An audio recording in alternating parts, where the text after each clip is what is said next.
High বন্ধুরা, কেমন আছো? আশা করছি ভালোই আছো। তো আজকের ঘটনাটি এক ট্রাক ড্রাইভারের। তো আমার ঘটনাটি পড়ে বেশ ভালোই লাগলো, আশা করছি তোমাদেরও ভালোই লাগবে। তোমরা একে বাংলা ভূতের গল্প বা ভূত স্টোরি বা রিয়েল হন্টেড স্টোরিজও বলতে পারো। তো যাই হোক, ঘটনাটা যেমনভাবে লেখা আছে আমি তেমনভাবেই পড়ে শোনাচ্ছি। সে একবার ঢাকা থেকে গাড়ি নিয়ে চট্টগ্রাম আসছিল। চট্টগ্রামের কাছাকাছি সীতাকুণ্ড নামক এক এলাকাতে আসতেই রাত 11টা কি 12টা বেজে যায়। তার সাথে তার হেল্পার ছিল। এর মাঝে সে একটি চায়ের দোকান দেখে এবং সেই দোকানে চা খেতে নামে। চা খাওয়ার এক পর্যায়ে ড্রাইভার বললেন যে তার একটু টয়লেটে যেতে হবে। তখন তিনি চায়ের দোকানদারকে জিজ্ঞাসা করেন আশেপাশে কোনো টয়লেট আছে কিনা। দোকানদার তার দোকানের পিছনে দেখিয়ে বলে যে একটু ভেতরের দিকে যান, একটা পুরনো টয়লেট পেয়ে যাবেন। তারা ওটাই ব্যবহার করে। তবে তিনি ওই ড্রাইভারকে কোনো একজনকে সাথে নিয়ে যেতে বলেন। বলে রাখা ভালো, টয়লেটটা যেখানে ছিল সেই জায়গাটা একটু জঙ্গল টাইপের। চায়ের দোকানে কয়েকজন লোক ছিল, তাই সে ড্রাইভার একটু সাহস দেখিয়েই বলল, আমার কাউকে লাগবে না, আমি একাই যেতে পারবো। তো লোকটি জঙ্গলের ভিতরে গেল এবং টয়লেট খুঁজতে শুরু করলো। কিছুক্ষণ খোঁজার পর টয়লেটটি পেল না এবং আশেপাশে তাকিয়ে দেখলো কেউ নেই। তাই দেখে তিনি একটি গাছের আড়ালেই বসে পড়লেন। তার প্রয়োজন শেষ হওয়ার পর সে যখন দোকানের দিকে আসছে তখন সে হঠাৎ দেখতে পেল একটা জায়গায় দুটো মেয়ে বসে কী যেন একটা করছে। সে এটা দেখে একটু ভয় পেয়ে যায়, কিন্তু তারপর সে মেয়ে দুটির কাছে যায় এবং বলে, এই তোমরা এখানে এত রাতে কী করো?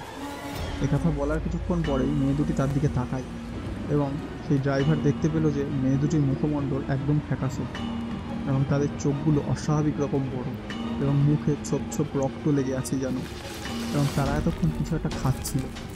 এই দৃশ্য দেখার পর সে আর এক মুহূর্তও দেরি করে না, সে চিৎকার করে দৌড়াতে আরম্ভ করে। সে প্রাণপণ দৌড়ে যাচ্ছে, কিন্তু তার কাছে মনে হচ্ছিল এই যেন এক বৃত্তাকার জায়গায় সে দৌড়ে বেড়াচ্ছে। কিছুক্ষণ পর সে দিক ঠিক করার জন্য আশেপাশে তাকায়। হঠাৎ দেখলো সেই মেয়ে দুটি তার দিকে দৌড়াচ্ছে এবং তাদের মুখে এখনও রক্তমাখা। সে দৌড়াতে দৌড়াতে চিৎকার করতে থাকে, কিন্তু তিনি কিছুক্ষণ পর অনুভব করে কে যেন তার পা আগলে ধরে রয়েছে। তাকিয়ে দেখে যে তাকে ওই মেয়ে দুটি ধরে ফেলেছে। সে আর নিজেকে ঠিক রাখতে পারল না, অতিরিক্ত ভয়ের কারণে সে অজ্ঞান হয়ে পড়ে। সে যখন চোখ খোলে সে তখন নিজেকে চায়ের দোকানের বেঞ্চিতে শোয়া অবস্থায় দেখে এবং তার চারপাশে কিছু মানুষজন তাকে ঘিরে দাঁড়িয়ে রয়েছে।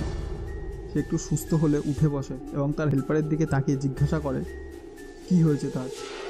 সে সব ঘটনা খুলে বলে, তুমি যাওয়ার অনেকক্ষণ পর যখন দেখলাম তুমি আসছো না, তখন ভাবলাম হয়তো তোমার চাপ অনেক বেশি, তাই হয়তো দেরি হচ্ছে। কিন্তু কিছুক্ষণ পর শুনলাম কে যেন জঙ্গলের ভেতর দৌড়াচ্ছে। তো কিছুক্ষণ পর আমরা কয়েকজন মিলেই ভেতরে যাই এবং তোমাকে টয়লেট থেকে কিছুটা দূরে আবিষ্কার করি, কিন্তু তোমার চিৎকারের আওয়াজ আমরা কেউই শুনিনি।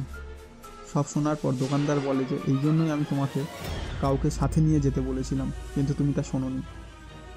এখানে অনেক কিছুই দেখে অনেকেই। আমরা দিনের বেলাতেই ওখানে যেতে অনেক ভয় পাই, আর তুমি তো রাতের বেলায় একা একা ওখানে গেছো। তারা ওই দোকানেই বসে থাকে সকাল হওয়া পর্যন্ত। তারপর এক সময় সকাল হলে তারা ওই জঙ্গলের ভেতর ওই জায়গাটিতে যায় যেখানে সেই ড্রাইভারটি দেখেছিল মেয়ে দুটিকে বসে থাকতে। তারা সেখানে যাওয়ার পর তারা দেখে যে সেখানে একটা আধখণ্ড বিড়ালের মতো কিছু একটা পড়ে আছে। তারপর তারা গাড়ি নিয়ে সে স্থান ত্যাগ করে। তো যাই হোক, এই ছিল আজকের ঘটনা। ঘটনাটি কেমন লাগলো অবশ্যই কমেন্টে জানাও। আমাদের সাথে থাকতে জ্যান্তভূত ইউটিউব চ্যানেলটিকে সাবস্ক্রাইব করো এবং বেল আইকনটি অবশ্যই প্রেস করে রাখো, যাতে ঘটনা যখনই আপলোড হবে তখনই সাথে সাথে নোটিফিকেশান পেয়ে যাও। এবং তোমাদের কাছে যদি এরকম কোনো ঘটনা থেকে থাকে, সত্যি ভূতের ঘটনা, তো অবশ্যই আমাদেরকে মেল করো jantavut@gmail.com। তো আজকে এই পর্যন্তই, এবং আমাদের ফেসবুক ইনবক্সেও তোমরা মেসেজ করতে পারো যদি তোমাদের কাছে কোনো ঘটনা থাকে, এবং আজকের ঘটনাটি একটি ফেসবুক পেজ থেকে পাও। তো যাই হোক, আজ এই পর্যন্তই। আশা করছি ভালোই আছো, তোমরা সবাই ভালোই থেকো। যাই হোক, ধন্যবাদ।